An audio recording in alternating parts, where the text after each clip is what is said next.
এ তো বাতাসে তো ঘুড়িটা ধরেই রাখা যাচ্ছে না। ঘুড়ি তো আমাদের আকাশে উড়িয়ে নিয়ে যাচ্ছে। এ কি, আমরা তো মেঘের উপর বসে আছি। ওয়াও, ওই দেখো মীরা, আকাশে কত সুন্দর মেঘরাজ্য।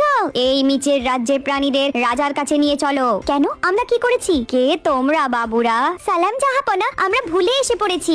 আজ এই মেঘরাজ্য আমি সম্পূর্ণ ধ্বংস করে ফেলবো। না, ওই দুষ্টু কালুদানব আবার এসে পড়েছে, আমাদের রাজ্য ধ্বংস করে ফেলবে। চিন্তা করবেন না জাহাপনা, ওই দুষ্টুর জন্য আমরাই যথেষ্ট। তাই আমাদের প্ল্যান হলো এখানে একটি জালের ফাঁদ বসানো। আজ আমার হাত থেকে তোদের কেউ বাঁচাতে পারবে না। কি রে কালু, তুই রাজ্য ধ্বংস করতে এসেছিস? তুই তো আমার সাথেই পারবি না, পারলে আমাকে ধরে দেখা। আক্রমণ করো, অ্যাটাক! হুররে! আমরা কালু দৈত্যকে জালে আটকে ফেলেছি। সাবাস টমি, এখন তোমরা এই স্লাইড দিয়ে বাড়ি যেতে পারবে।